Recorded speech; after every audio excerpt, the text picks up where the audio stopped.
The Urantia book, section 2, the local universe, paper 55, the spheres of light and life. The age of light and life is the final evolutionary attainment of a world of time and space. From the early times of primitive man, such an inhabited world has passed through the successive planetary ages, the pre- and the post-planetary prince ages.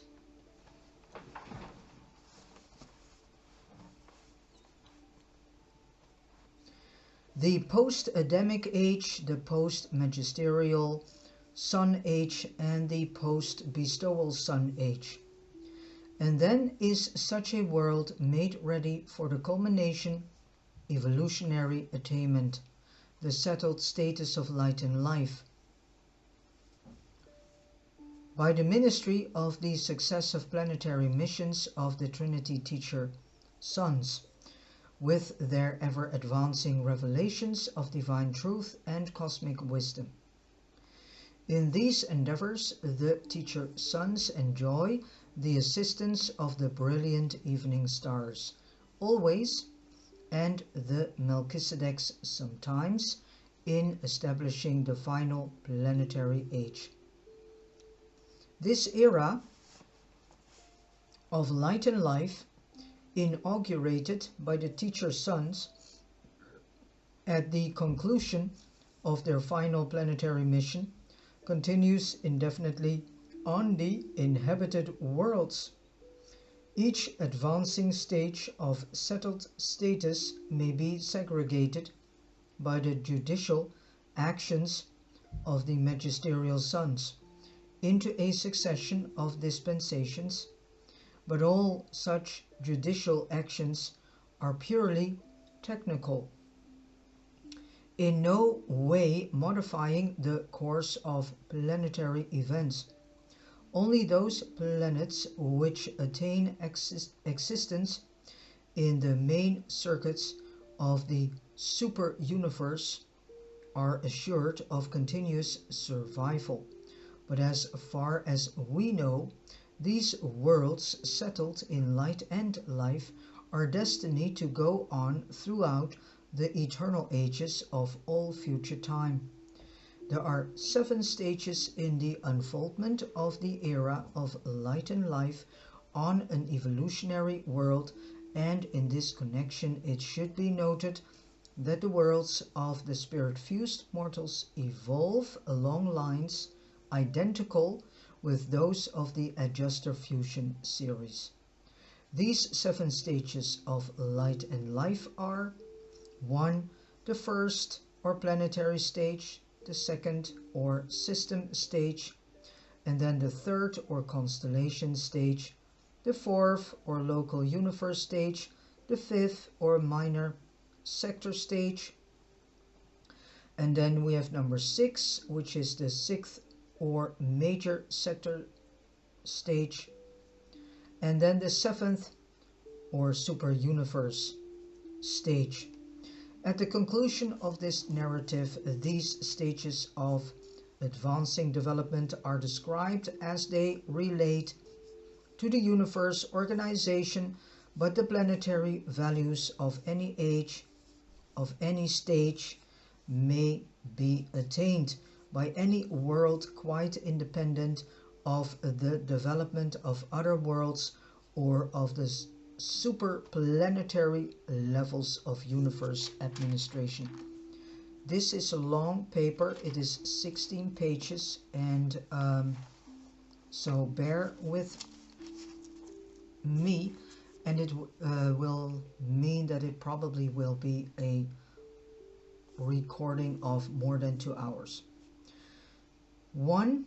The Morontia Temple. The presence of a Morontia temple at the capital of an inhabited world is the certificate of the admission of such a sphere to the settled ages of light and life. So this whole Morantia temple is a future thing. This is the big confusion with what is stated in the Bible about New Jerusalem, because then in the Bible it is described that then the temple of God will come onto earth from heaven. Well, what is the temple? That is the Morantia temple. So, before the teacher sons leave a world at the conclusion of their terminal mission, they inaugurate this final epoch of evolutionary attainment. They preside on that day when the, between quotation marks, Holy Temple comes down upon earth. This event signalizing the dawn of the era of light and life is always honored by the personal presence of the paradise bestowal son of that planet, in this case Michael, or for us better known as Jesus, who comes to witness this great day. And of course it is a great day because it is the final stage, the final evolutionary stage for the planet as well as for its inhabitants. So yes, this is a great day. There in this temple of unparalleled beauty, this bestowal son of paradise proclaims the long-time planetary prince as the new planetary sovereign, and invests such a faithful Lanonandek son with new powers and extended authority over planetary affairs. The system sovereign is also present and speaks in confirmation of these pronouncements.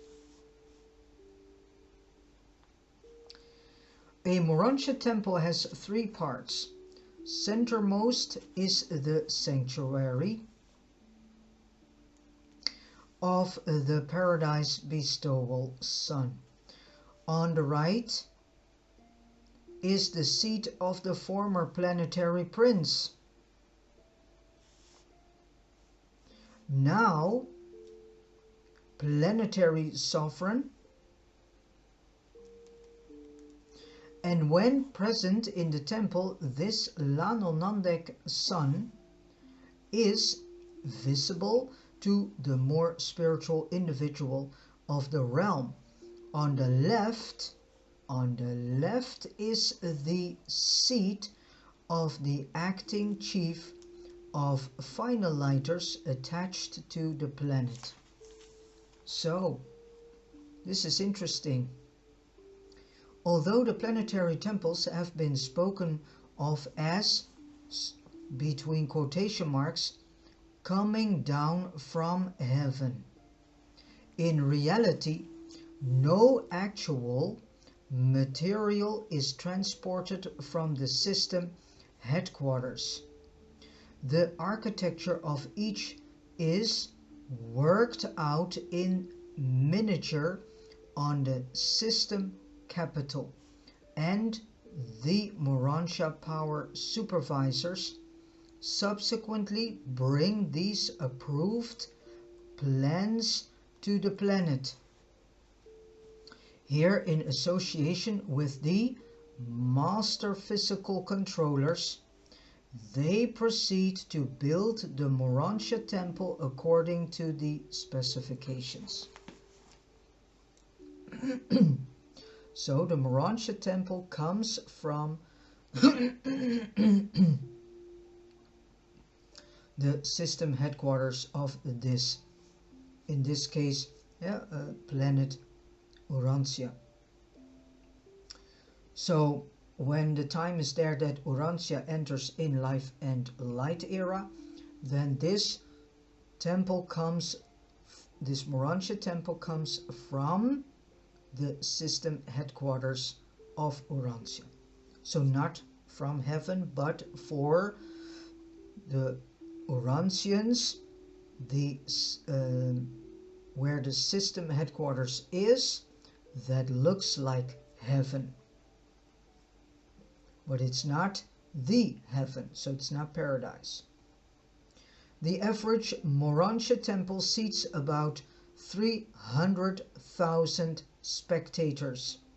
These edifices are not used for worship, play, or for receiving broadcasts. They are devoted to the special ceremonies of the planet, such as communications with the system sovereign or with the Most Highs. Special visualization ceremonies designed to reveal the personality presence of spirit beings, and silent cosmic contemplation. The schools of cosmic philosophy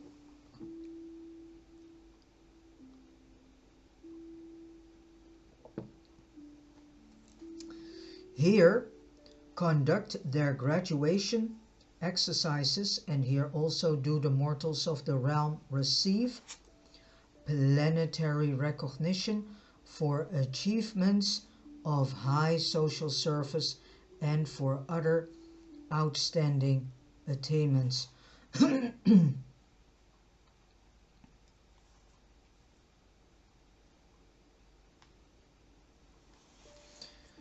Such a Morantia temple also serves as the place of assembly for witnessing the translation of living mortals to the Morantia existence.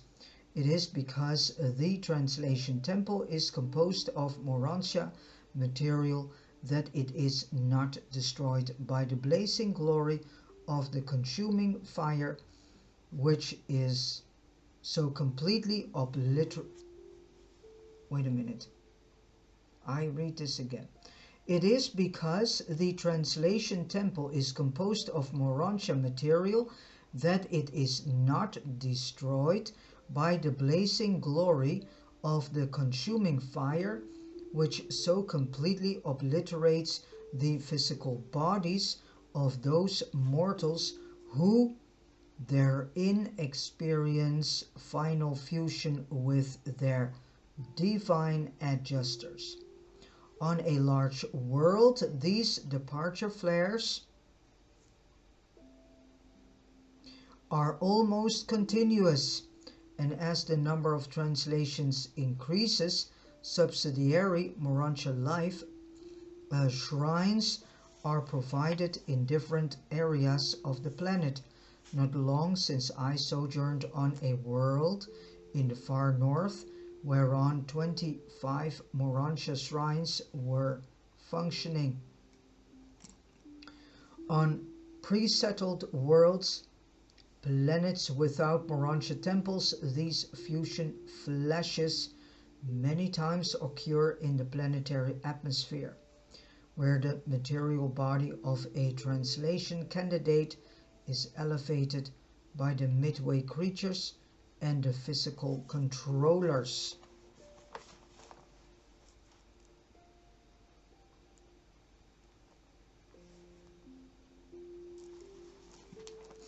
Two, death and translation.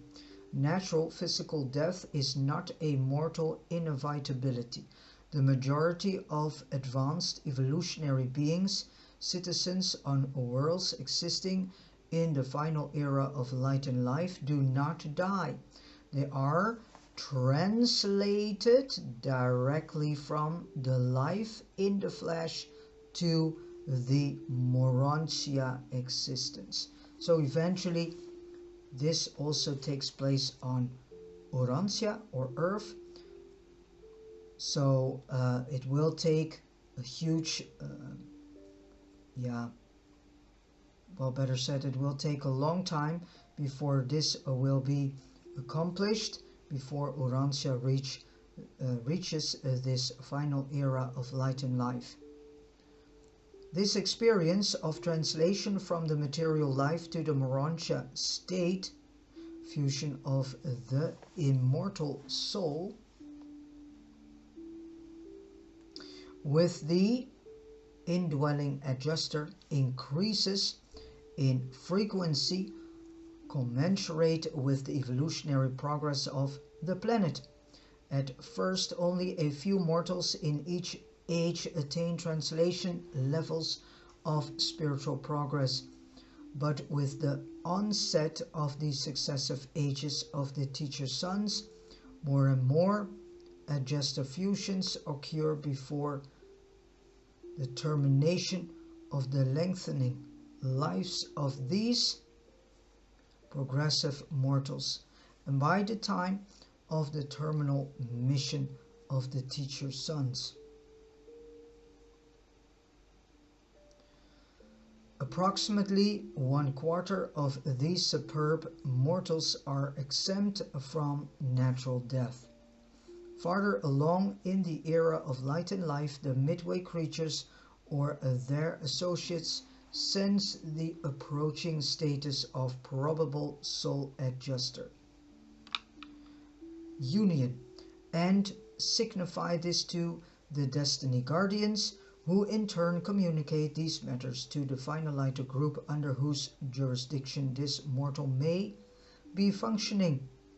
Then there is issued the summons of the planetary sovereign for such a mortal to resign all planetary duties, bid farewell to the world of his origin, and repair to the inner temple of the planetary sovereign, there to await Morontia transit, the translation flash from the material domain of evolution to the Morontia level of pre-spirit progression. When the family, friends, and working group of such a fusion candidate have foregathered in the Morontia temple, they are distributed around the central stage, wherein the fusion candidates are resting, meantime freely conversing with their assembled friends. A circle of intervening celestial personalities is arranged to protect the material mortals from the action of the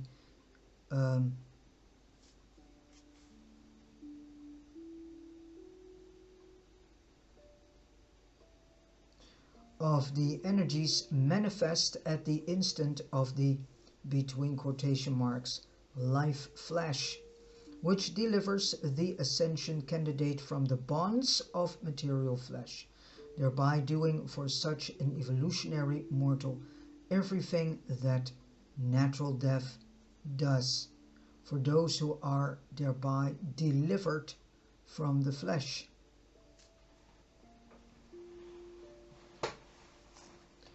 Many candidates may be assembled in the spacious temple at the same time, and what a beautiful occasion when mortals thus foregather to witness the ascension of their loved ones in spiritual flames, and what a contrast to those earlier ages when mortals must commit their dead to the embrace of the terrestrial elements. The scenes of weeping and wailing, characteristic of earlier epochs of human evolution, are now replaced by ecstatic joy and the sublimest enthusiasm as these God-knowing mortals bid their loved ones a transient farewell as they are removed from their material associations. By the spiritual fires of consuming grandeur and ascending glory on worlds settled in light and life, the, between quotation marks, so-called funerals are occasions of supreme joy, profound satisfaction, and inexpressible hope.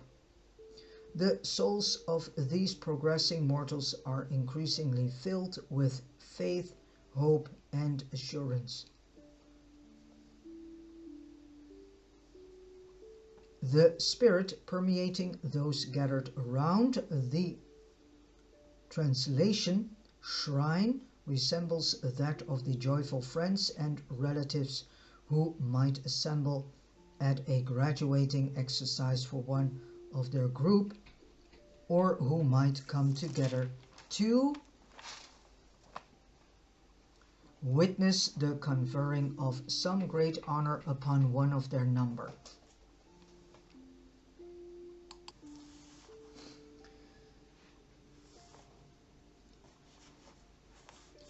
And it would be decidedly helpful if less advanced mortals could only learn to view natural death with something of this same cheerfulness and light-heartedness. I would say so if we start to see funerals not as funerals anymore, but as some joyous thing in which we can, say to the one that died, congrats, you go, to another world, and you have that we celebrate this transition, because it is just transition, but due to lack of understanding what death really means, people are still mourning and weeping, and this is not necessary. It should be a joyful thing. Mortal observers can see nothing of their translated associates subsequent to the fusion flash. Such translated souls proceed by a juster transit direct to the resurrection hall of the appropriate Morantia training world. These transactions concerned with the translation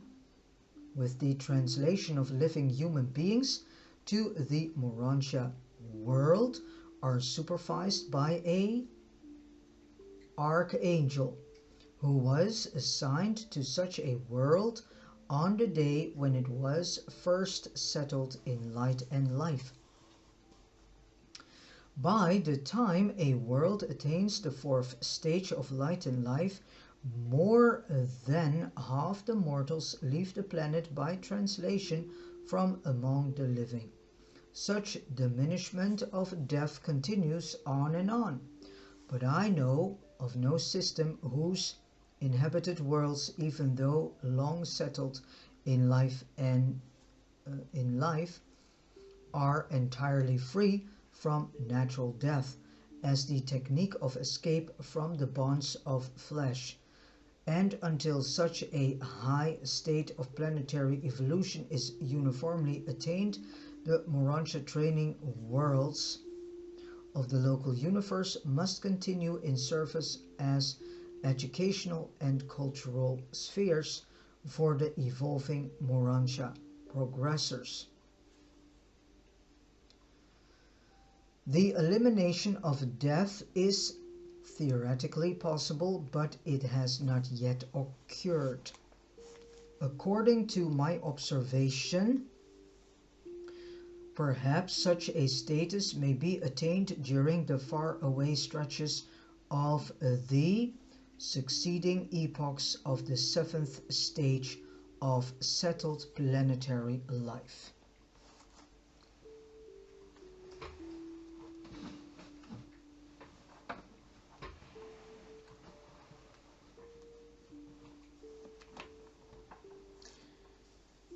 The translated souls of the following ages of the settled spheres do not pass through the mentioned worlds. Neither do they sojourn as students on the Morantia worlds of the system or constellation. They do not pass through any of the earlier phases of Morantia life. They are the only ascending mortals who so nearly escape the Morantia transition from material existence to semi-spirit status.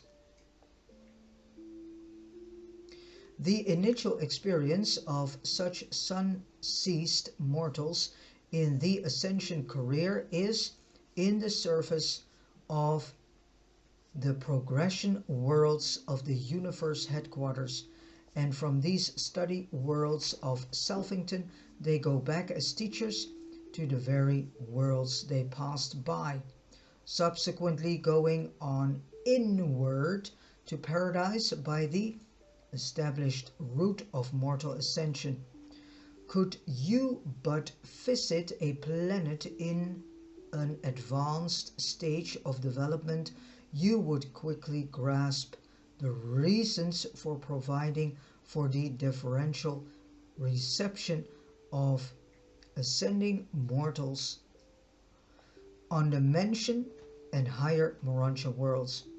You would readily understand that beings passing on from such highly evolved spheres are prepared to resume their paradise ascent far in advance of the average mortal arriving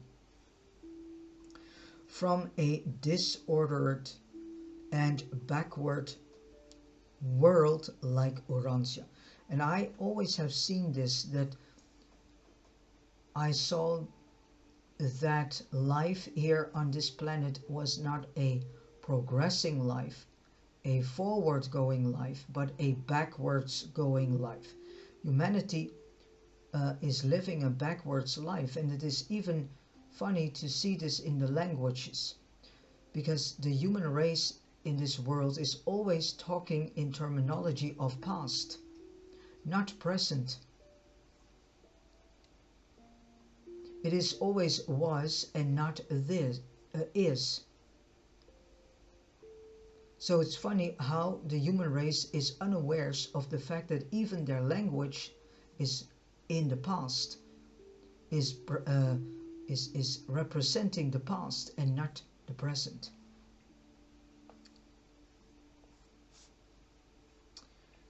No matter from what level of planetary attainment human beings may ascend to the Morontia worlds, the 7 mentioned spheres afford them ample opportunity to gain in experience as teacher students all of everything which they failed to pass through because of the advanced status of their native planets. The universe is unfailing in the application of these equalizing techniques, designed to ensure that no ascender shall be deprived of aught which is essential to his ascension experience. And then 3, the Golden Ages.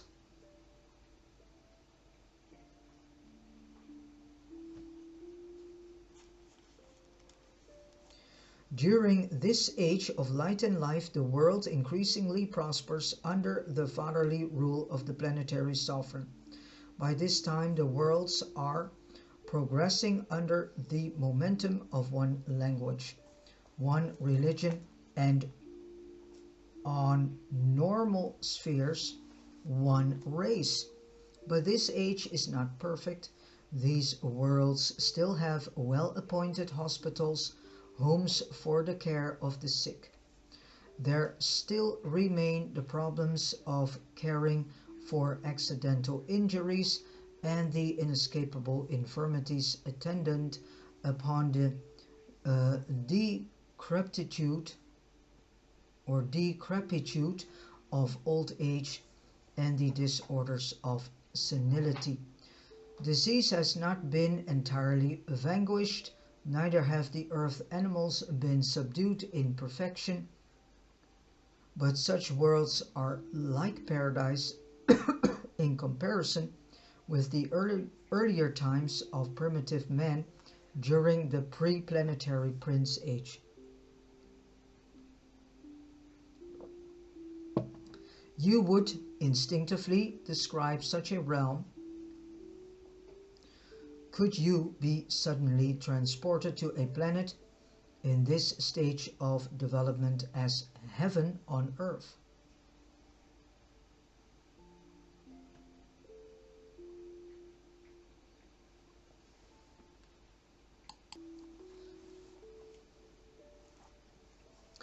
Human government in the conduct of material affairs continues to function throughout this age of relative progress and perfection.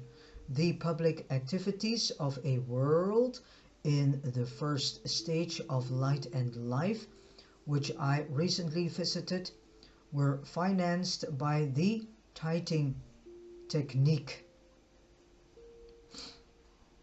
Every adult worker and all able-bodied citizens worked at something, paid 10% of his income or increase to the public treasury.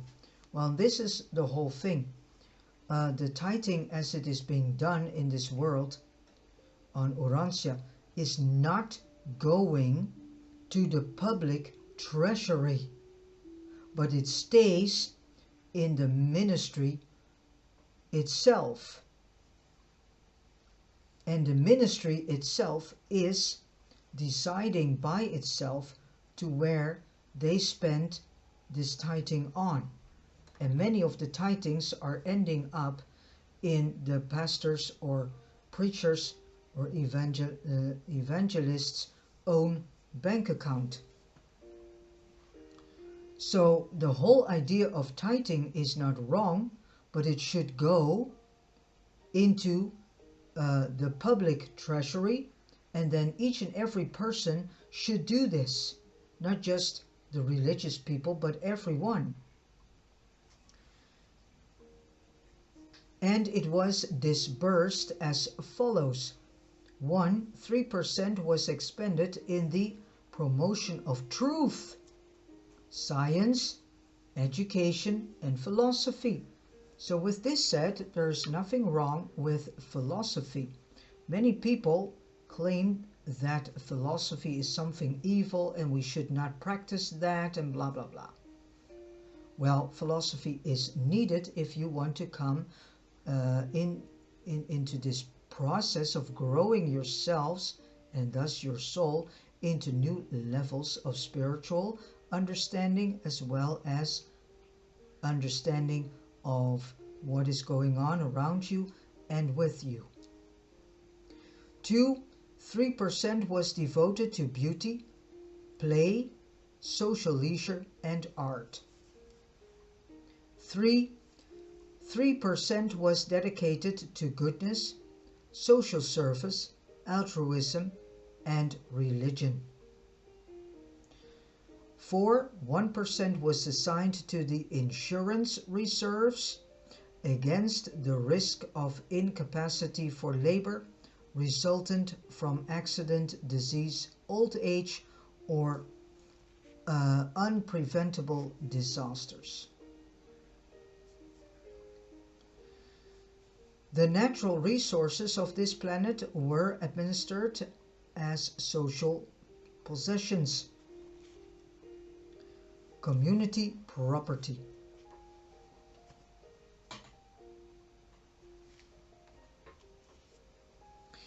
On this world, the highest honor conferred upon a citizen was the Order of Supreme Service.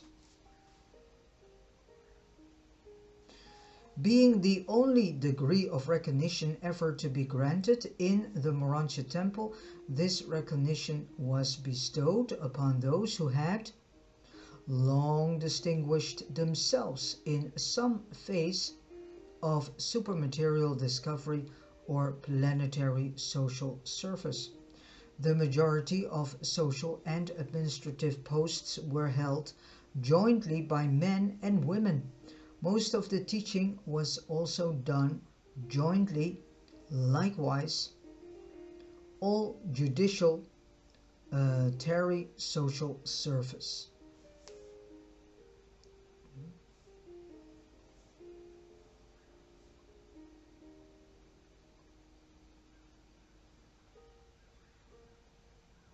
Oh, wait a minute. The majority of social and administrative posts were held jointly by men and women. Most of the teaching was also done jointly. Likewise, all judicial trusts were discharged by similar associated couples. So here we see that eventually it is in the meaning that man and woman are starting to become one unit. So they work as one unit. This is exactly what Adam and Eve were giving as example.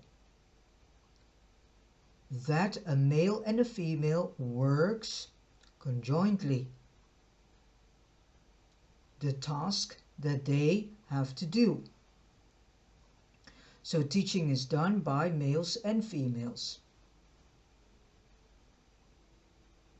And jointly, so at the same time. So as a couple, yeah? So it's not as it is now that you have or a male or a female in front of you teaching you things, but in the time that will come here on Urantia, then we will be taught by a couple, a man and a woman at the same time, because a woman has things to add to a teaching as well as a man, and in togetherness they can bring a whole teaching. And in togetherness, you know, a male teacher is approaching the things differently, so you understand the things from a different perspective. A female does the same. She is teaching also from a different approach, a different level of understanding and perception. And in togetherness, then you get, that's what I mean as a whole teaching. Because females teach different than males, and males teach different than females, but in togetherness you get it as a complete. On these suburb worlds, the childbearing period is not greatly prolonged. It is not best for too many years to intervene between the ages of a family of children. When close together in age, children are able to contribute much more to their mutual training.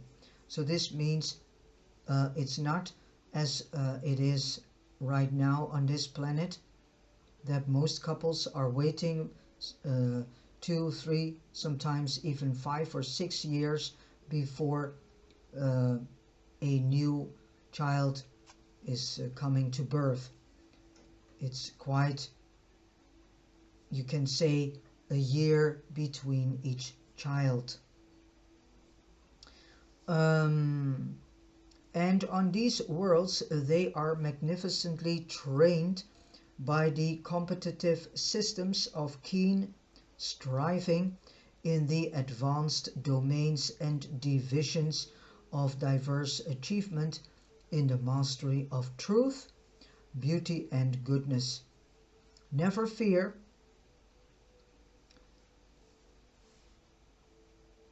but that even such glorified spheres present plenty of evil, real and potential, which is stimulative of the choosing between truth and error, good and evil, sin and righteousness.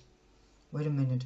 Never fear, but that even such glorified spheres present plenty of evil, real and potential, which is stimulative of the choosing between truth and error, good and evil, sin and righteousness. So now we get a deeper understanding why we have to experience all this evilness in this world, because it serves a purpose.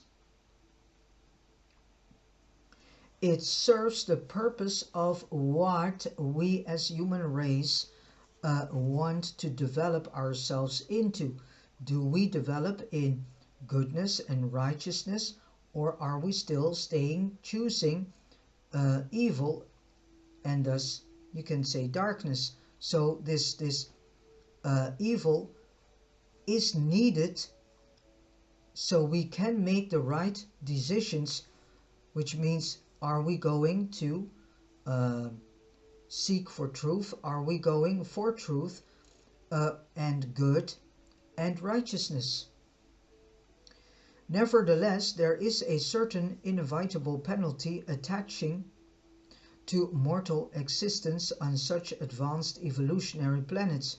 When a settled world progresses beyond the third stage of light and life, all ascenders are destined before attaining the minor sector to receive some sort of transient assignment on a planet passing through the earlier stages of evolution. Each of these successive ages represents advancing achievements in all phases of planetary attainment.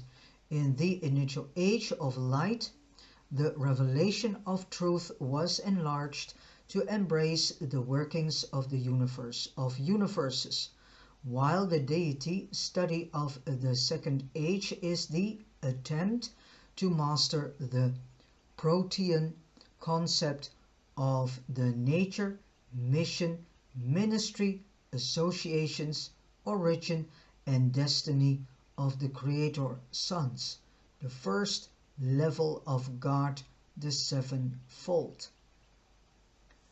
A planet the size of Urantia, when fairly well settled, would have about 100 sub-administrative centers.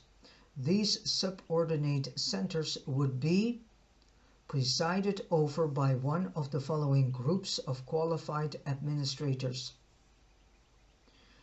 1. Young material sons and daughters brought from the system headquarters to act as assistants to the ruling Adam and Eve.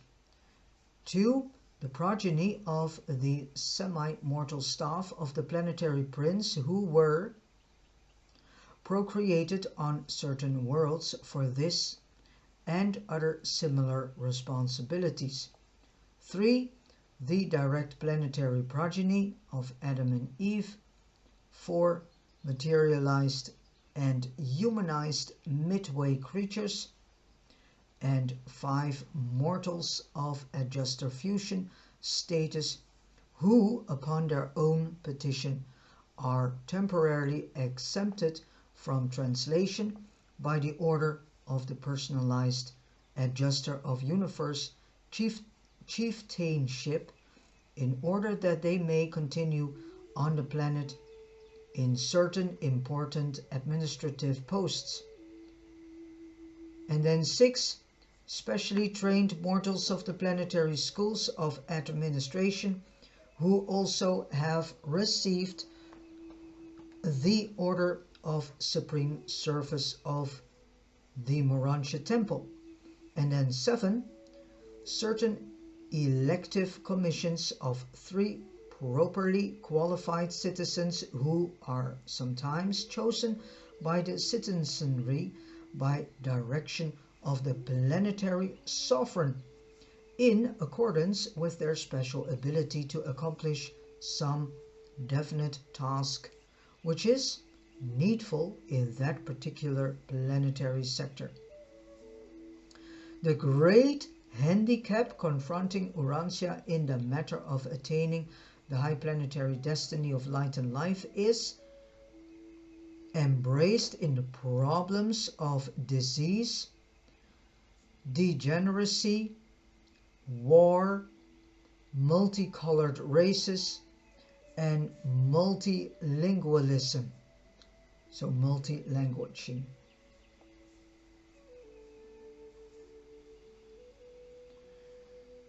No evolutionary world can hope to progress beyond the first stage of settledness in light until it has achieved one language, one religion, and one philosophy.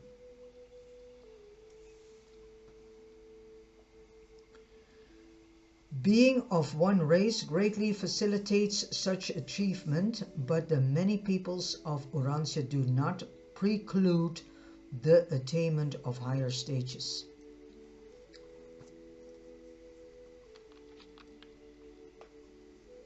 Four, administrative readjustments.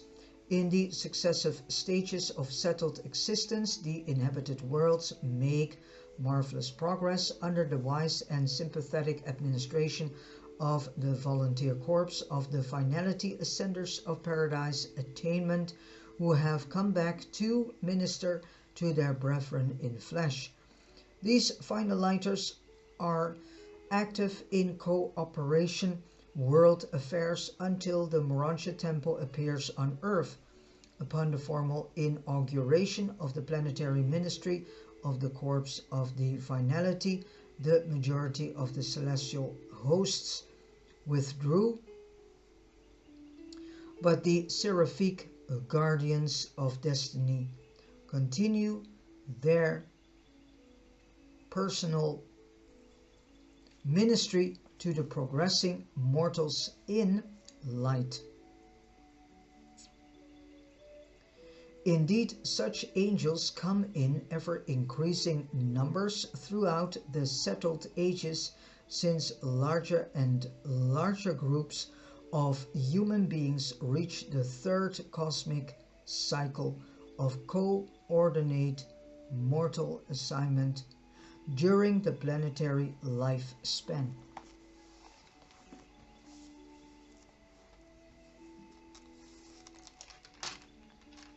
And this is a very long chapter, chapter 4.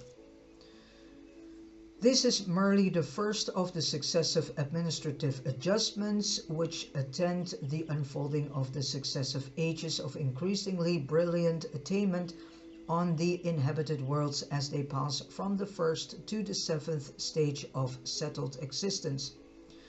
1. The first stage of light and life. A world in this initial settled stage is being administered by 3 rulers. 1. A planetary sovereign. 2. The chief of the planetary corps of finaliters. And 3. Adam and Eve, who function jointly as the unifiers of the dual leadership of the prince, sovereign, and the chief of finaliters. Acting as interpreters for the seraphic guardians and the finaliters are the exalted and liberated midway creatures.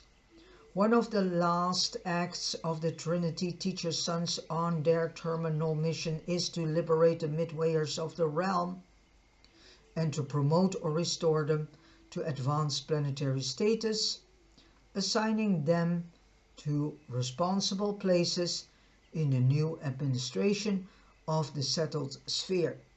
Such changes have already been made in a range of human vision as enable mortals to recognize these heretofore invisible cousins of the early Adamic regime. This is made possible by the final discoveries of the physical science in liaison with the enlarged planetary functions of the master physical controllers.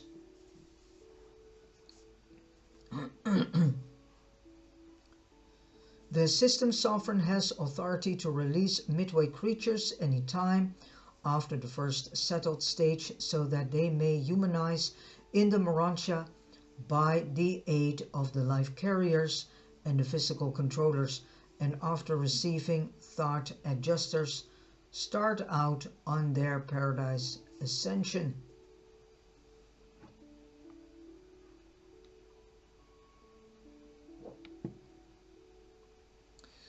In the third and subsequent stages, some of the midwayers are still functioning, chiefly as contact personalities for the finaliters, but as each stage of light and life is entered, new orders of liaison ministers largely replace the midwayers, Very few of them ever remain beyond the 4th stage of light.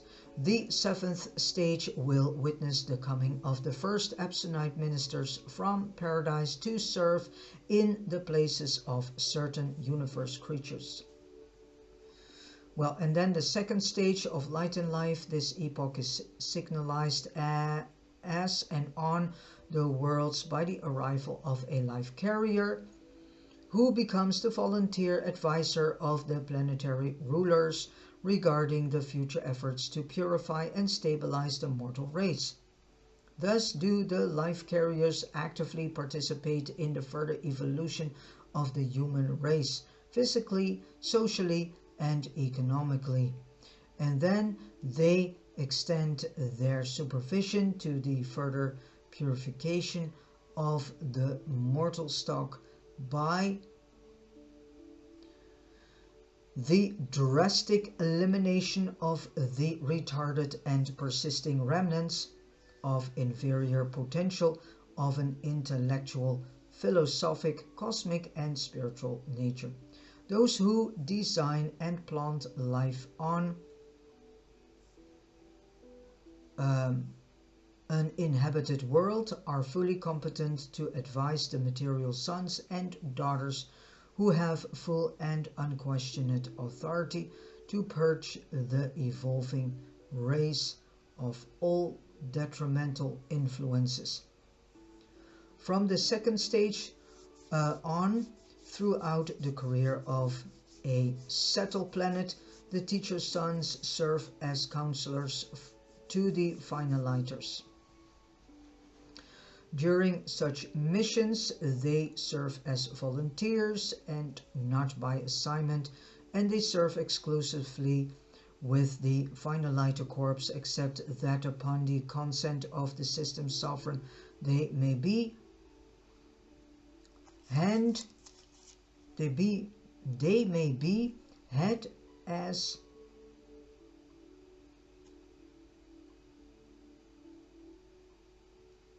They may be had as advisors to the planetary Adam and Eve. And then 3, the 3rd stage of light and life. During this epoch, the inhabited worlds arrive at a new appreciation of the Ancients of Days, the 2nd phase of God, the sevenfold, and the representatives of these super universes rulers enter into new relationships with the planetary administration. In each succeeding age of settled existence, the finalizers function in ever-increasing capacities. There exists a close working connection between the finalizers, the evening stars, which are the super angels, and the Trinity Teacher Sons.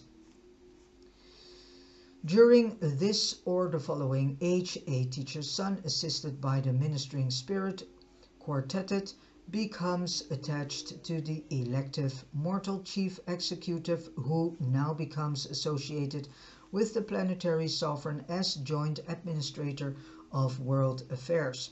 These mortal chief executives serve for 25 years of planetary time. And it is his new development that makes it easy for the planetary Adam and Eve to secure release from their world of long-time assignment during the following ages. The ministering spirit quartets consists of the seraphic chief of the sphere, the super universe seraphic counselor, the Archangel of Translations, and the Omniapheme, who function as the personal representative of the assigned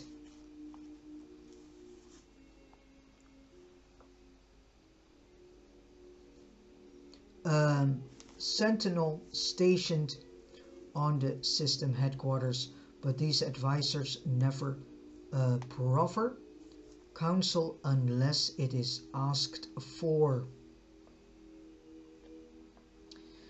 And then 4, till when do we have this? Wow. The fourth stage of light and life.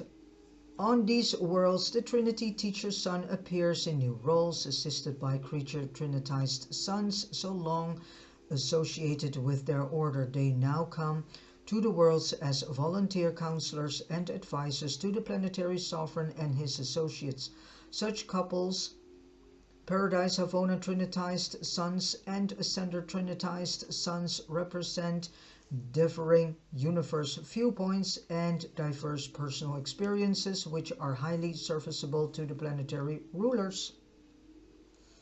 At any time after this age, the planetary Adam and Eve can petition the sovereign creator son for release from planetary duties in order to begin their paradise ascent, or they can remain on the planet as directors of the newly appearing order of increasingly spiritual society composed of advanced mortals striving to comprehend the philosophic teachings of the final lighters portrayed by the brilliant evening stars, who are now assigned to these worlds to collaborate in pairs with the Sekonaphim from the headquarters of the super universe. The final lighters are chiefly engaged in initiating the new and super material activities of society, social, cultural, philosophic, cosmic, and spiritual. As far as we can discern, they will continue this ministry far into the seventh epoch of evolutionary stability, when possibly they may go forth to minister in order in outer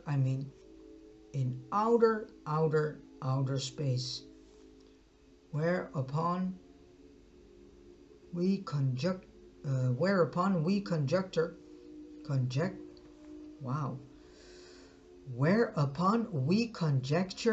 their places may be taken by absentee beings from paradise. And then the fifth stage of light and life. The readjustments of this stage of settled existence pertain almost entirely to the physical domains and are of primary concern to the master physical controllers. 6. The sixth stage of light and life witnesses the development of new functions of the mind circuits of the realm. Cosmic wisdom seems to become constitutive in the universe ministry of mind. 7. The seventh stage of light and life. Early in the seventh epoch, the Trinity Teacher Counselor of the planetary sovereign is joined by a volunteer advisor sent by the ancients of days, and later on they will augmented by a third counselor coming from the super universe supreme executive. During these epochs, if not before, Adam and Eve are always relieved of planetary duties. If there is a material son in the finaliter corps, he may become associated with the mortal chief executive, and sometimes it is a Melchizedek who volunteers to function in this capacity if a midwayer is among the finaliters. All of that order remaining on the planet are immediately released.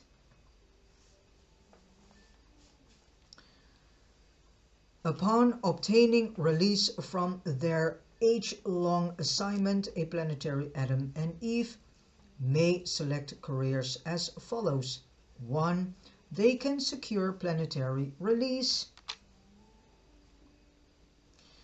and from the universe headquarters start out immediately on the paradise career, receiving thought adjusters at the conclusion of the Morantia experience. 2. Very often a planetary Adam and Eve will receive adjusters while yet serving on a world settled in light, concomitant with the receiving of adjusters by some of their imported pure line children who have volunteered for a term of planetary service. Subsequently, they may all go to universe headquarters and there begin the paradise career. And then 3. A planetary Adam and Eve may elect, as do material sons and daughters, from the system capital to go direct to the Midsonite world for a brief sojourn there to receive their adjusters. And then 4, they may decide to return to the system headquarters there for a time to occupy seats in and on the Supreme Court, after which service they will receive adjusters and begin the paradise ascent. And then 5, they may choose to go from their administrative duties back to their native world to serve as teachers for a season and to become adjuster indwelled at the time of transfer to the universe headquarters.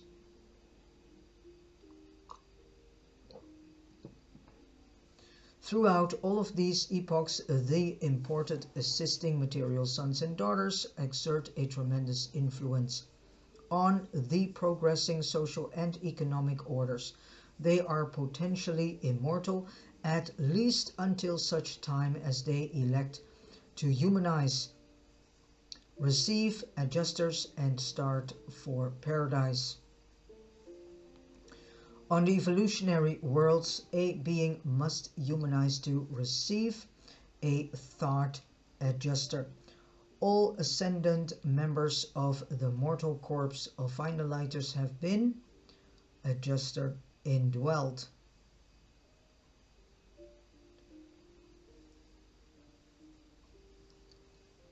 And fused except seraphim, and they are father indwelled by another type of spirit at the time of being mustered into this corpse.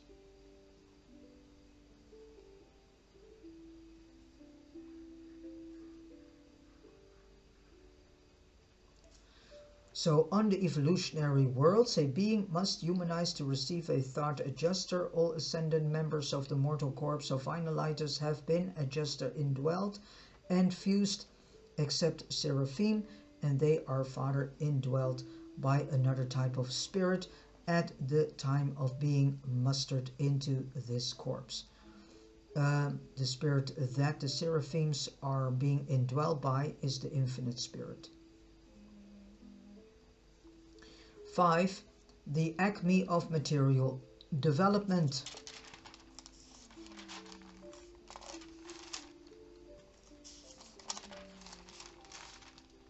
Okay, almost on the half. The acme of material development, mortal creatures living on a sin-stricken, evil-dominated, self-seeking, isolated world such as Urantia can hardly conceive of the physical perfection. The intellectual attainment and the spiritual development which characterizes these advanced epochs of evolution on a sinless sphere. The advanced stages of a world settled in light and life represent the acme of evolutionary material development on these cultured worlds. Gone are the idleness and friction of the earlier primitive ages. Poverty and social inequality have all but vanished. So we can say that Urantia is still in primitivism. Degeneration has disappeared and delinquency is rarely observed. Insanity has practically ceased to exist, and feeble-mindedness is a rarity. The economic, social, and administrative status of these worlds is of a high and perfected order. Science, art, and industry flourish, and society is a smoothly Working mechanism of high material, intellectual and cultural achievements. Industry has been largely diverted to serving the higher aims of such a superb civilization. The economic life of such a world has become ethical. War has become a matter of history, and there are no more armies or police forces. Wow.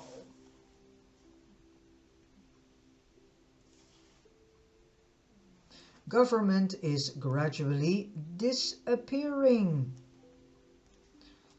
Self-control is slowly rendering laws of human enactment obsolete. So this means all these nonsense as human rights declaration does not exist in such advanced worlds.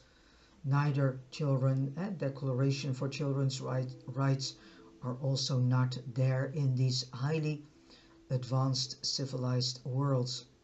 The extent of civil government and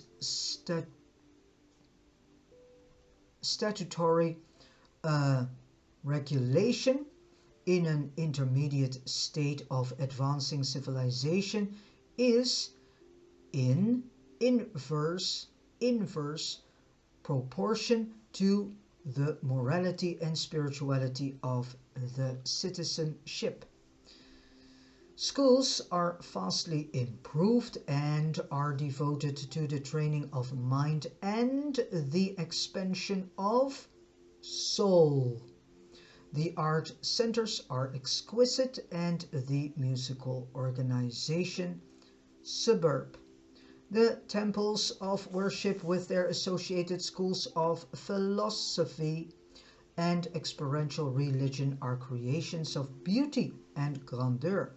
The open-air arenas of worship assembly are equally sublime in the simplicity of their artistic appointment.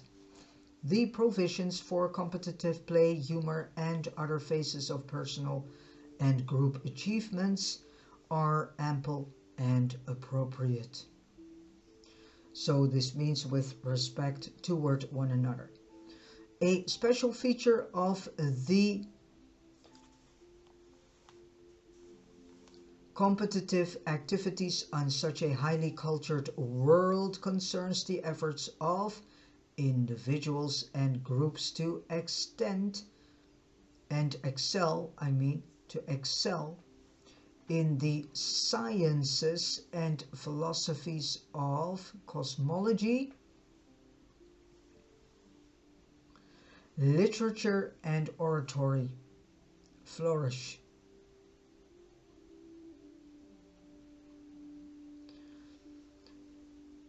And language is so improved as to be symbolic of concepts as well as to be expressive of ideas. Life is refreshingly simple. Man has at last coordinated a high state of mechanical development with an inspiring intellectual attainment and has overshadowed both with an exquisite spiritual achievement. The pursuit of happiness is an experience of joy and satisfaction.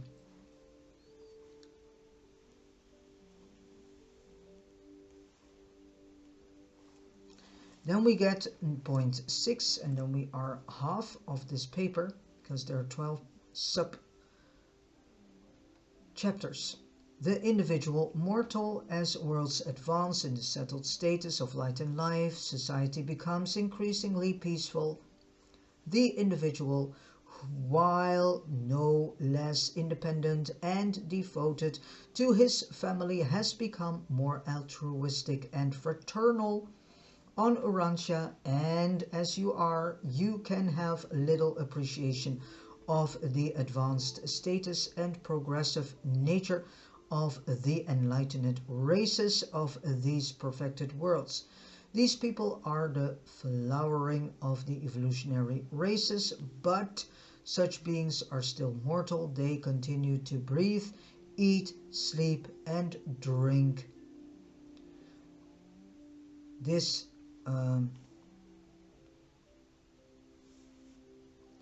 This evolution is not heaven, but it is a sublime foreshadowing of the divine worlds of the paradise ascent. On a normal world, the biologic fitness of the mortal race was long since brought up to a high level during the post-Adamic epochs, and now from age to age throughout the settled eras, the physical evolution of man continues. Both vision and hearing are extended. By now, the population has become stationary in numbers. Reproduction is regulated in accordance with planetary requirements and in innate hereditary endowments, which means procreation will only be done as when it is necessary. If all of a sudden there is a decline of humans, then procreation will be done by those whom are appointed to do so. The mortals on a planet during this age are divided into from 5 to 10 groups, and the lower groups are permitted to produce only one half as many children as the higher.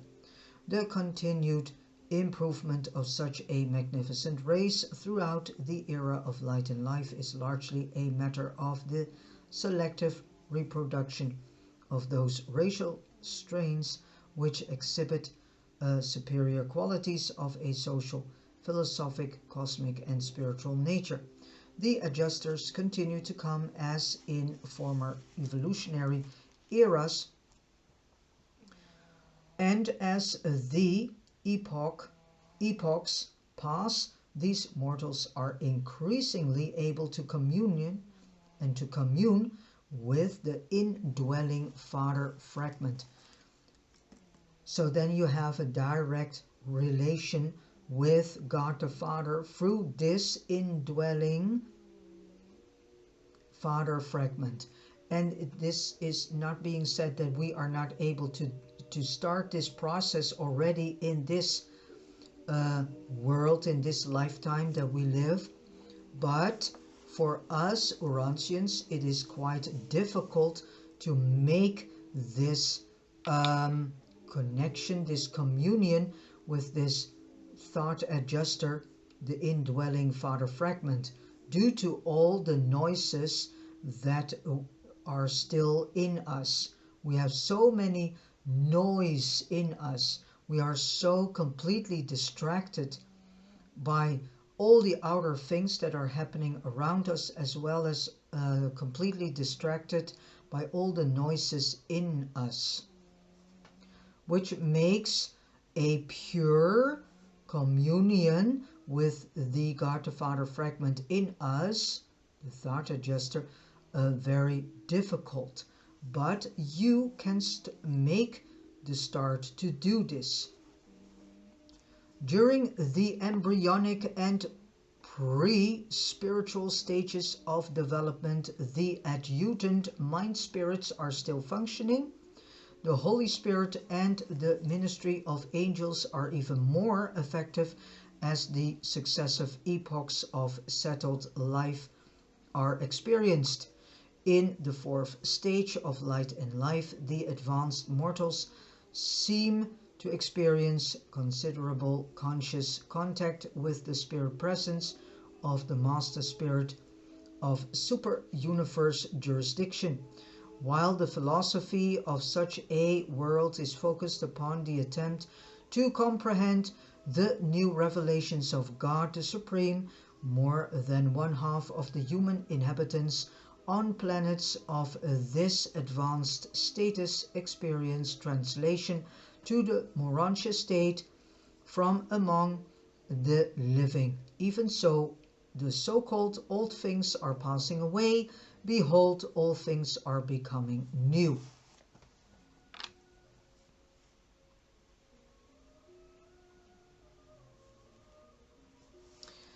So we conceive that physical evolution will have attained its full development by the end of the fifth epoch of light and life era, we observe that the upper limits of spiritual development associated with evolving human mind are determined by the adjuster fusion level of conjoined Morantia values and cosmic meanings. But concerning wisdom, while we do not really know, we conjecture that there can never be a limit to intellectual evolution and the attainment of wisdom. On a seventh stage world, wisdom can exhaust the material potentials, enter upon mota, insight, and eventually even taste of absolute grandeur. We observe that on these highly evolved and long seventh stage worlds, human beings fully learn the local universe language before they are translated. And I have visited a few very old planets where abandoners were teaching the older mortals the tongue of the super-universe. And on these worlds I have observed the technique whereby the Epsonite personalities reveal the presence of the finalizers in the Morantia temple. This is the story of the magnificent goal of mortal striving on the evolutionary worlds, and it all takes place even before human beings enter upon their Morantia careers. All of this splendid development is attainable by material mortals of the inhabited worlds, the very first stage of that endless and incomprehensible career of paradise ascension and divinity attainment. But can you possibly imagine what sort of evolutionary mortals are now coming up from worlds long existing in the seventh epoch of settled light and life? It is such as these who go on to the Morantia worlds of the local universe. Capital to begin their ascension careers. If the mortals of distraught Urantia could only view one of these more advanced worlds long settled in light and life, they would never more question the wisdom of the evolutionary scheme of creation. Were there no future of eternal creature progression, still the superb evolutionary attainments of the mortal races on such settled worlds of perfected achievement would justify man's creation on the worlds of time and space. We often ponder if the grand universe should be settled in light and life. Would the ascending exquisite mortals still be destined to the corpse of the finality? But we do not know, and whom we will find out at the end of this paper. So point 7, the first or planetary stage. Oh, we go through all these stages. Oh man. Yeah. All right. The first or planetary stage. This epoch extends from the appearance of the Morantia temple at the new planetary headquarters to the time of the settling of the entire system in light and life. This age is inaugurated by the Trinity Teacher Sons at the close of their successive world missions. This subchapter 7 is a repeat of what is already mentioned. When successive world missions, when the planetary prince is elevated to the status of planetary sovereign by the mandate and personal presence of the paradise bestowal son of that sphere. Concomitant therewith, the finalizers inaugurate their active participation in planetary affairs to outward and visible appearances. The actual rulers or directors of such a world settled in light and life are the material sons and daughters. The planetary Adam and Eve, the finalizers, are invisible, as also is the prince sovereign, except when in the Morantia temple the actual and literal heads of the planetary regime are therefore the material son and daughter. It is the knowledge of these arrangements that has given prestige to the idea of kings and so-called queens. So this is where the idea of this man-created, because it's a man-created idea of these so-called kings and queens. And all these man-created ideas will disappear eventually. So this whole idea of kings and queens and barons and aristocracy, all will disappear eventually. Thankfully also. Throughout the universe realms, and kings and queens are a great success under these ideal circumstances, when a world can command such high personalities to act in behalf of still higher but invisible rulers. When such an era is attained on your world, no doubt Magiventa Melchizedek, now the vicegerent planetary prince of Urantia, will occupy the seat of the planetary sovereign.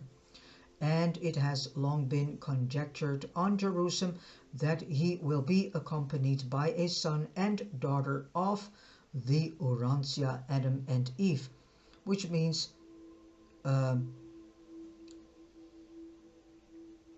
one of the children, one of the sons and daughters of the Adam and Eve that was here, who are now held on Edentia as wards of the Most Highs of Melchizedek. These children of Adam might so serve on Urantia in association with the Melchizedek sovereign, since they were deprived of procreative powers almost 37,000 of years ago, at the time they gave up their material bodies on Urantia in preparation for transit to Edentia. This settled age continues on and on until every inhabited planet in the system attains the era of stabilization, and then when the youngest world, the last to achieve light and life, has experienced such settledness for 1 millennium of system time, the entire system enters the stabilized status and the individual worlds are ushered into the system epoch of the era of light and life.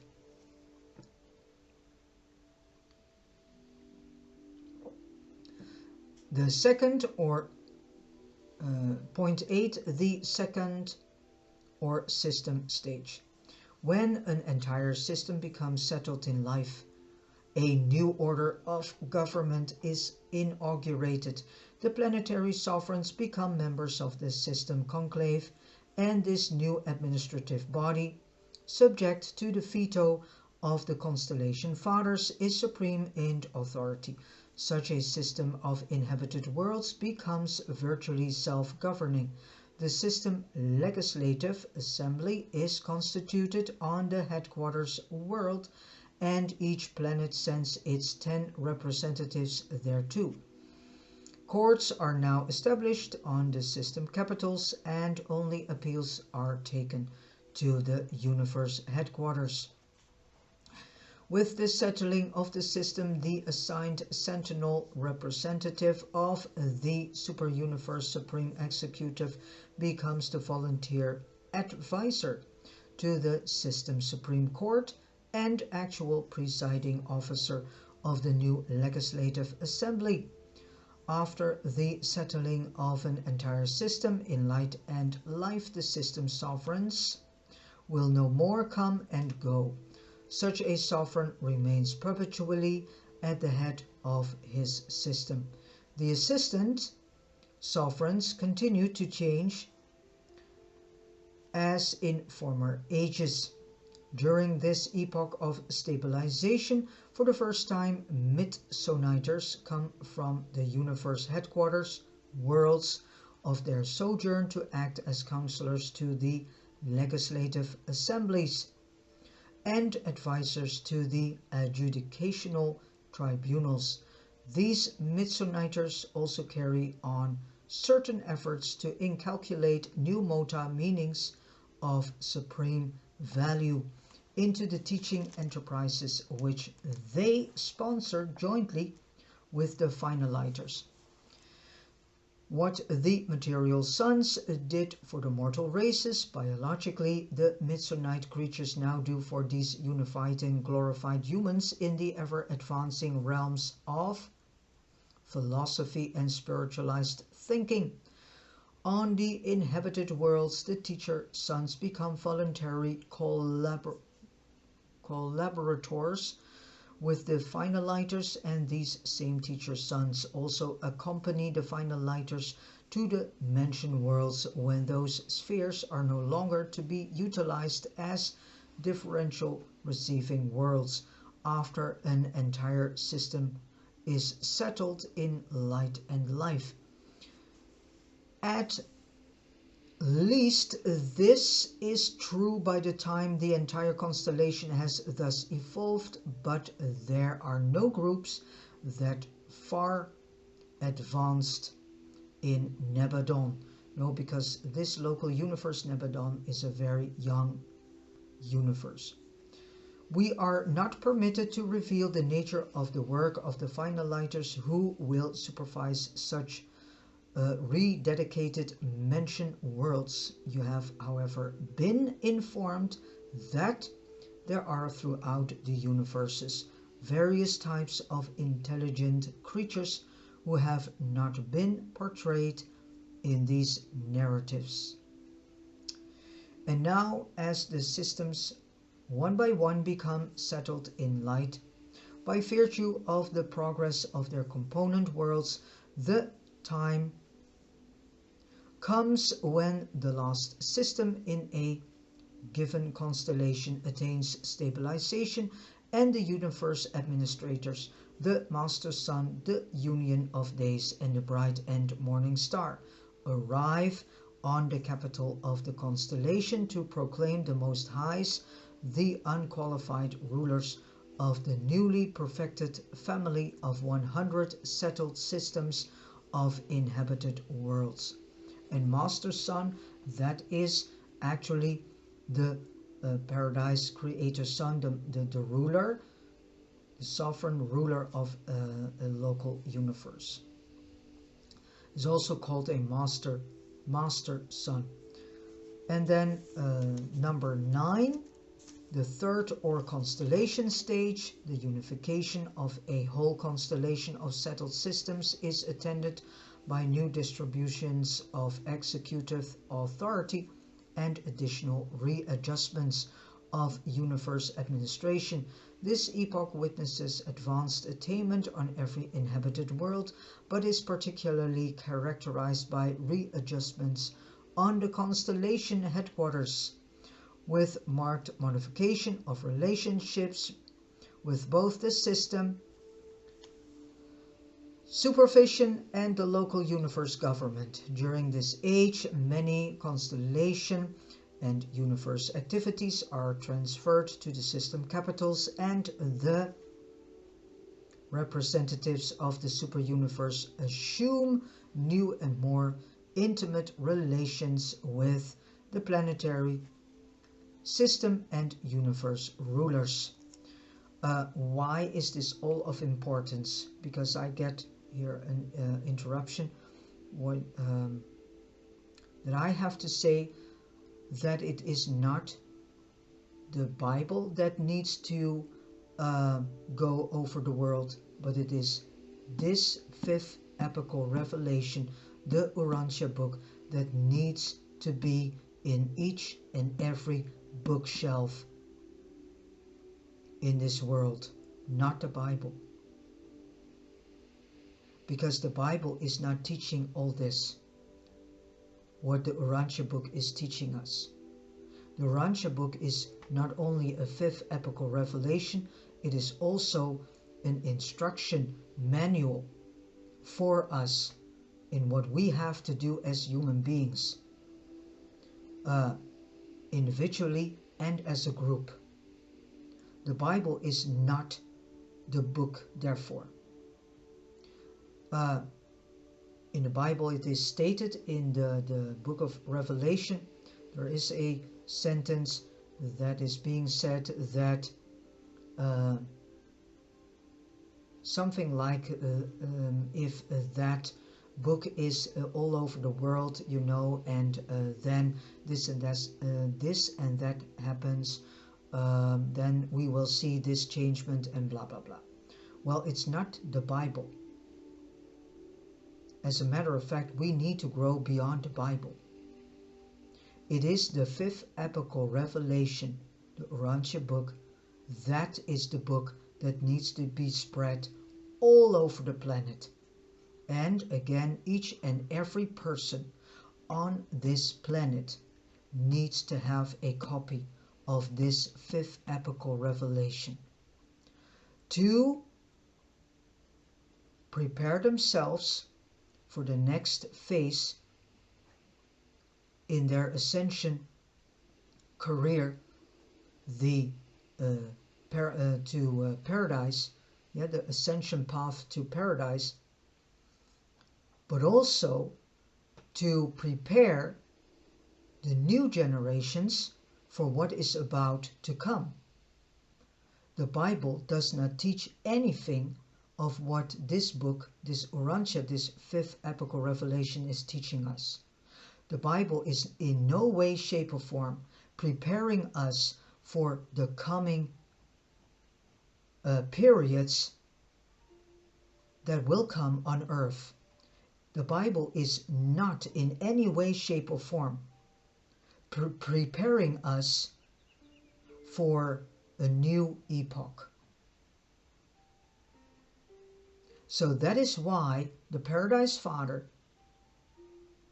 is telling constantly that we need to grow beyond the Bible.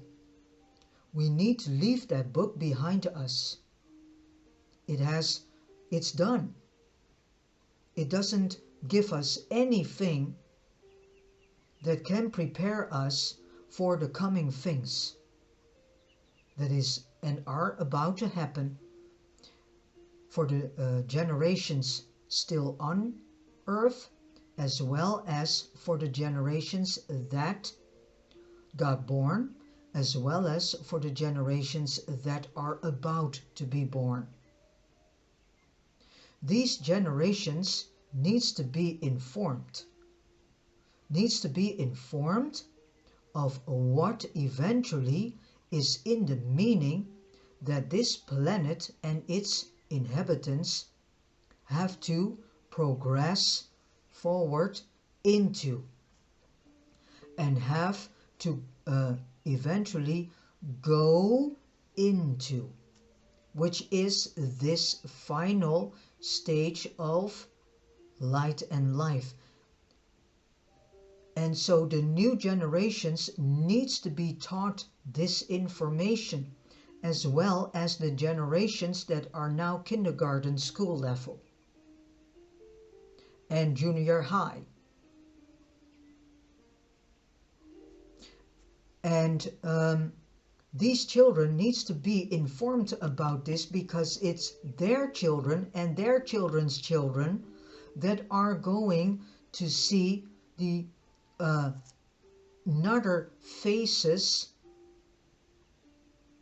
of planetary and species progression into the final stage of light and life. The Bible doesn't teach anything of this and doesn't give any preparation to us humans for the new epoch that is about to come. And all the changements that come along with this new epoch.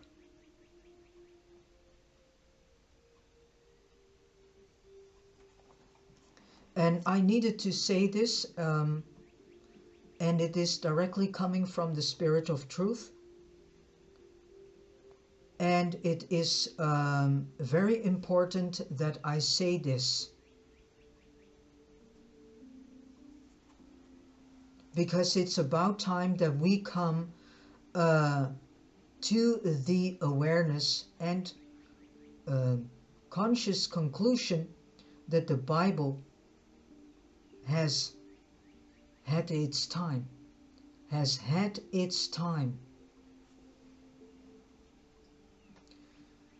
All right, I proceed. Concomitant with these new associations, certain super-universe administrators established themselves on the constellation capitals as volunteer advisors to the Most High Fathers. When a constellation is thus settled in light, the legislative function ceases and the House of System Sovereigns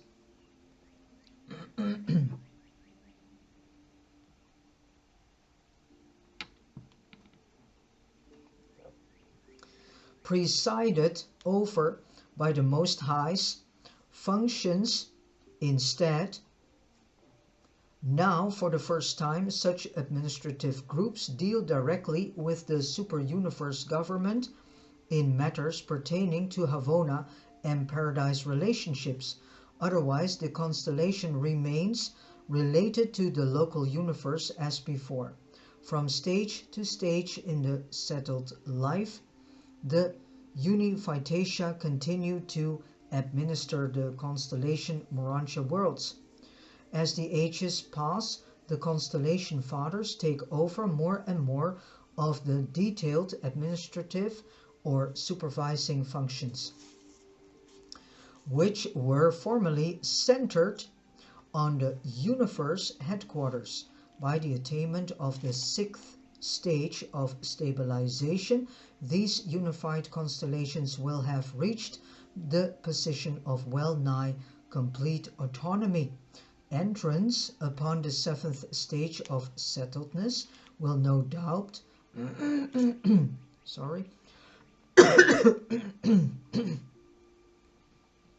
will no doubt witness to exaltation of these rulers to the true dignity signified by their names, the Most Highs. To all intent and purposes, the constellations will then deal directly with the super-universe's rulers, while the local universe government will expand to grasp the responsibilities of new grand universe obligations. And then number 10, the 4th or local universe stage.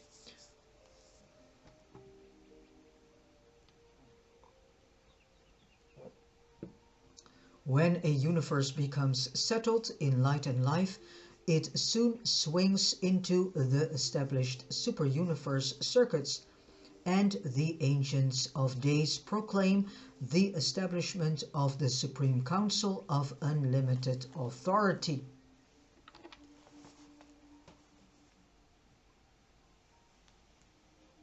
This new governing body consists of the 100 faithful of days, presided over by the Union of Days.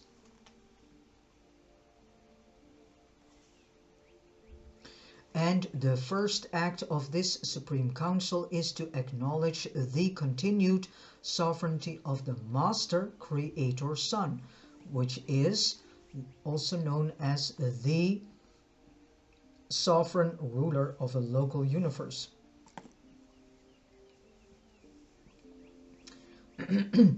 The universe administration, as far as concerns Gabriel and the father Melchizedek, is quite unchanged. And if you still want to know all these the functions of all these beings and so on, please go back to earlier uploaded audio videos that are all about the ascending sons of God, the Trinitized sons of God, and the ascending sons of God, and so on. Please go back, and that is why I'm saying constantly and actually encouraging my beloved brothers and sisters, lovely children of God, to buy themselves a copy of this Urantia book and start reading it yourselves in your own pace, as well as finding yourselves a study group to study this information with those who are already for more than 10 years studying this information of this fifth epochal revelation.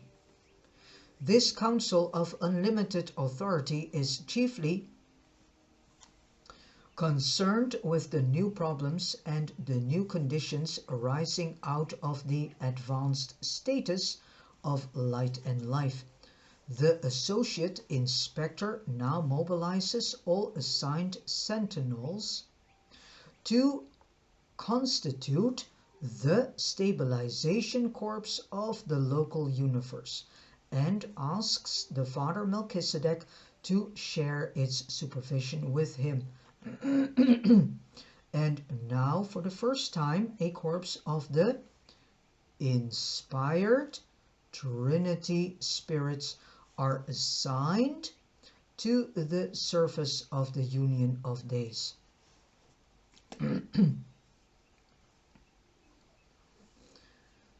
The Union of Days is Gabriel.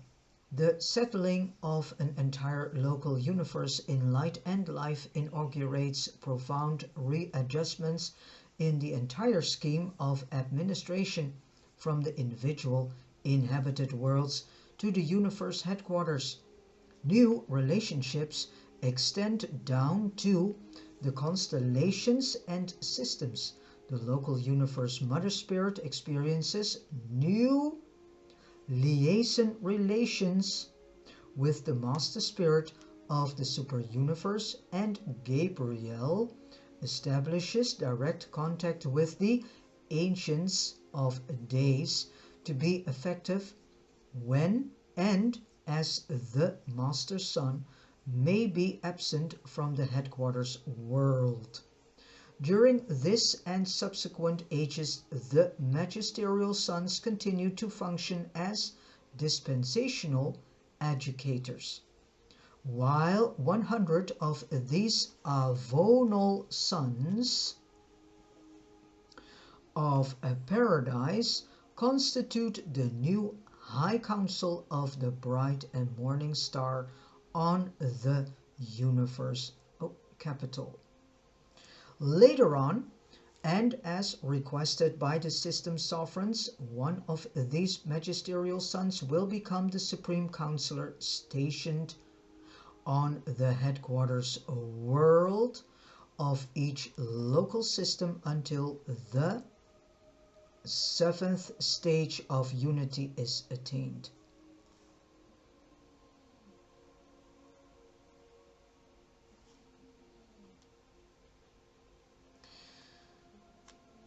During this epoch, the Trinity Teacher Sons are volunteer advisors not only to the planetary sovereigns but in groups of 3. They similarly serve the constellation fathers, and at last these sons find their place in the local universe. And constellation fathers is also referred to as the Most Highs. For at this time they are removed from the jurisdiction of the local creation and are assigned to the service of the Supreme Council of Unlimited Authority. The Finaliter Corps now, for the first time, acknowledges the jurisdiction of an extra paradise authority, the Supreme Council. Heretofore, the Finaliters have recognized no supervision this side of paradise. The creator sons of such settled universes spend much of their time on groups, serving throughout the local creation.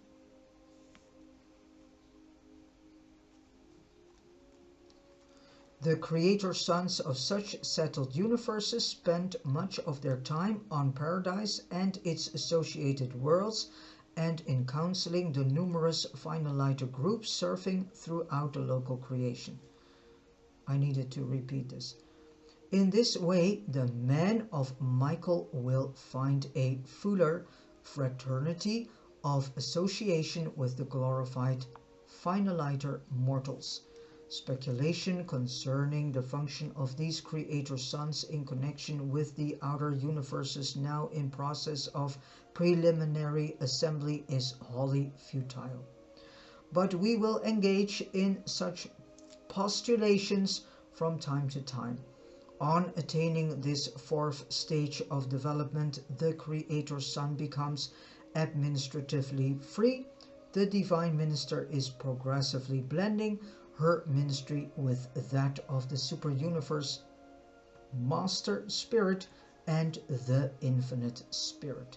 There seems to be evolving a new and sublime relationship between the creator son, the creative spirit, the evening stars, the teacher sons, and the ever-increasing finaliter corpse.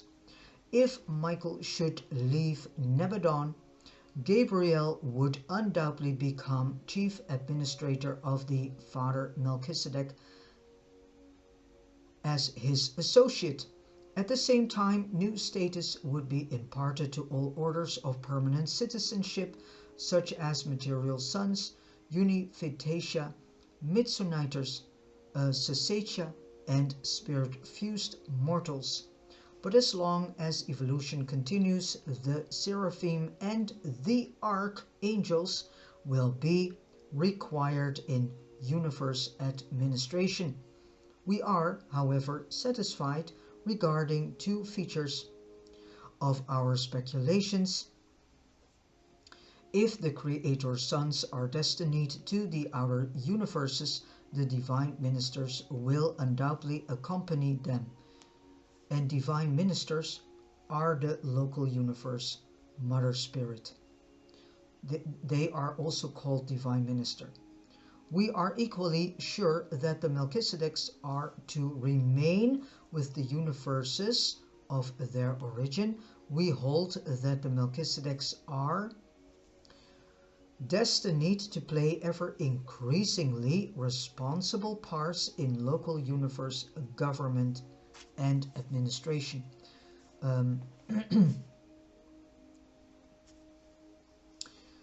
Then point 11, the minor and major sector stages.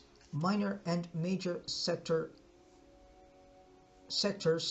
of the super universe do not figure directly in the plan of being settled in light and life. Such an evolutionary progression pertains primarily to the local universe as a unit and concern only the components of a local universe. A super universe is settled in light and life when all of its component local universes are thus perfected, but not one of the 7 super universes has attained a level of progression even approaching this. The minor sector H, as far observations can penetrate the 5th or minor sector stage of stabilization, has exclusively to do with physical status and with the coordinate settling of the 100 associated local universes in the established circuits of super universe. Apparently none but the power centers and their associates are concerned in these realignments of the material creation. Then we have the major sector H. Concerning the 6th stage or major sector stabilization, we can only conjecture, since none of us have witnessed such an event. Nevertheless, we can postulate much concerning the administrative and other readjustments which would probably accompany such an advanced status of inhabited worlds and their universe groupings. Since the minor sector status has to do with coordinate physical equilibrium, we infer that major sector unification will be concerned with certain new intellectual levels of attainment, possibly some advanced achievements in the supreme realization of cosmic wisdom. Alright, we arrive at conclusions regarding the readjustments which would probably attend the realization of hitherto unattained levels of evolutionary progress by observing the results of such achievements on the individual worlds and in the experiences of individual mortals living on these older and highly developed spheres. So let it be made clear that the administrative mechanisms and governmental techniques of a universe or a super universe cannot in any manner limit or retard the evolutionary development or spiritual progress of an individual inhabited planet or of any individual mortal on such a sphere. In some of the older universes, we find worlds settled in the fifth and the sixth stages of light and life, even far extended into the seventh epoch, whose local systems are not yet settled in light. Younger planets may delay system unification, but this does not in the least handicap the progress of an older and advanced world. Neither can environmental limitations, even on an isolated world, thwart the personal attainment of the individual mortal. Jesus of Nazareth, as a man among men, personally achieved the status of light and life over 1900 years ago on Urantia. It is by observing what takes place on long settled worlds that we arrive at very reliable conclusions as to what will happen when a whole super universe is settled in light, even if we cannot safely postulate the event of the stabilization of the 7 super universes. And then last, number 12, the 7th or super universe stage. We cannot positively forecast what would occur when a super universe became settled in light, because such an event has never factualized. Wow. So all these super universes are in a slow progression still towards light and life. From the teachings of the Melchizedeks, which have never been contradicted, we infer that sweeping changes would be made in the entire organization and administration of every unit of the creations of time and space, extending from the inhabited worlds of the super universe headquarters. It is generally believed that large numbers of the otherwise unattached creature trinitized sons are to be assembled on the headquarters and divisional capitals of the settled super universes. This may be in anticipation of the sometime arrival of outer spacers on their way into Havona and Paradise, but we really do not know. If and when a super universe should be settled in light and life, we believe that the now advisory unqualified supervisors of the Supreme would become the high administrative body on the headquarters worlds of the super universe. These are the personalities who are able to contact directly with the absentee administrators, who will forthwith become active in the settled super universe. although these unqualified supervisors have long functioned as advisors and counselors. In advanced evolutionary units of creation, they do not assume administrative responsibilities until the authority of the Supreme Being becomes sovereign. The unqualified supervisors of the Supreme, who function more extensively during this epoch, are not finite, absolute, ultimate, or infinite. They are supremacy and only represent God the Supreme. They are the personalization of time, space supremacy, and therefore do not function in Havona. They function only as supreme unifiers. They may possibly be involved in the technique of universe reflectivity, but we are not certain.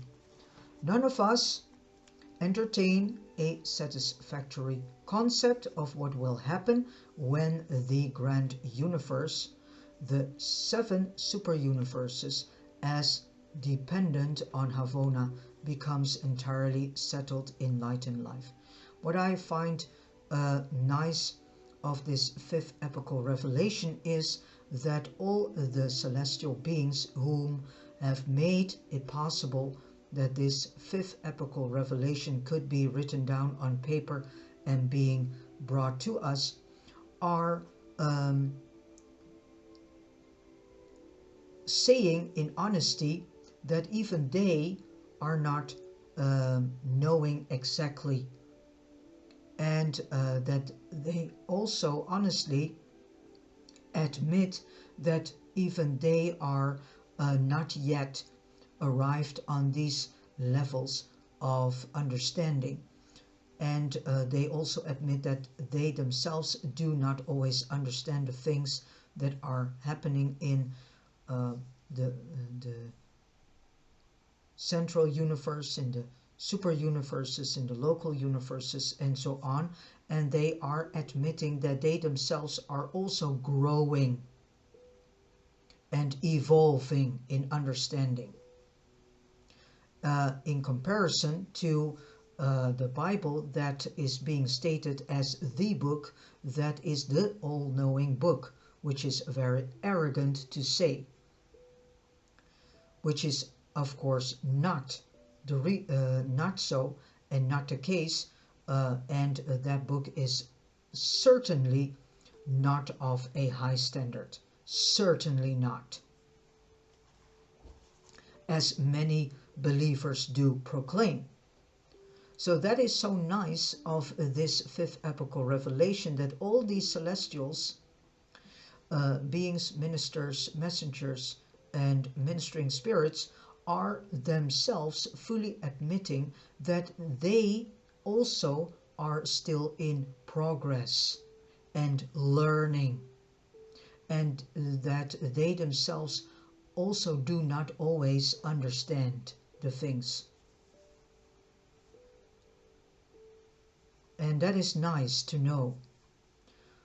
None of us entertain a satisfactory concept of what will happen when the grand universe, the 7 super universes, as dependent on Havona, becomes entirely settled in light and life. That event will undoubtedly be the most profound occurrence in the annals of eternity since the appearance of the central universe. There are those who hold that the Supreme Being himself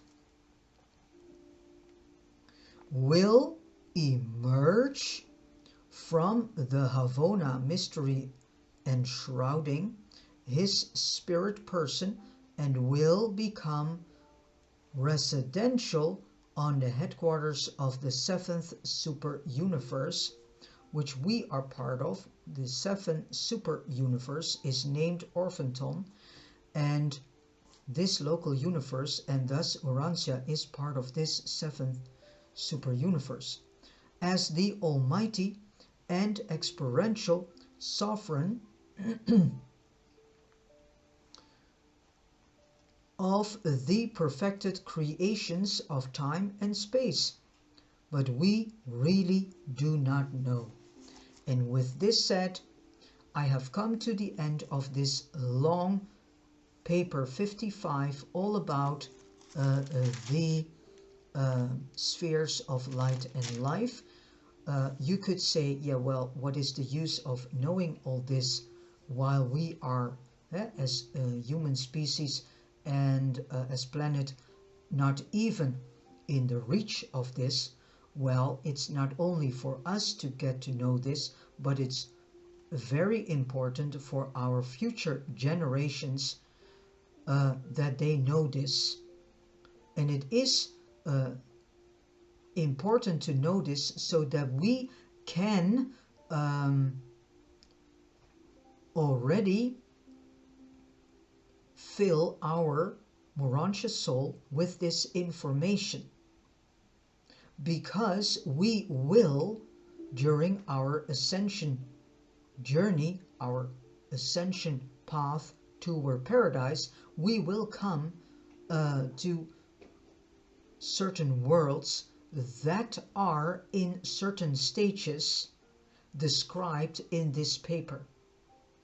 And then we are more or less familiar with it because our Morantia soul was already informed about this. So that is the reason why we need to know all this information, so that we can fill our Morantia soul with this information. So by the time we are experiencing worlds during our ascension journey to paradise, there will cling a bell in our Morantia soul that has something like, hey, wait a minute, long time ago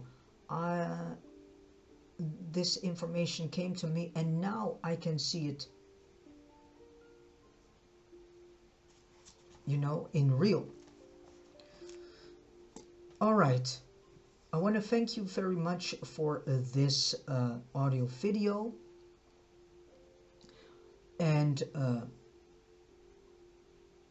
that this paper, the information of this paper, which is, by the way, presented, I almost forgot, this paper 55 is presented to us by a beautiful, righteous, and sovereign mighty messenger temporarily assigned to the Archangel Council on Urantia. So with this said, again, I wish you a very beautiful day, and that the information that has came to you this day brings new brings new understandings, and also washes clean your soul, mind, and heart from all other information that no longer serves you anymore, and that you also will get a broader idea of how this planet and the human race has to develop themselves towards to. All right. Have a good day and God bless you.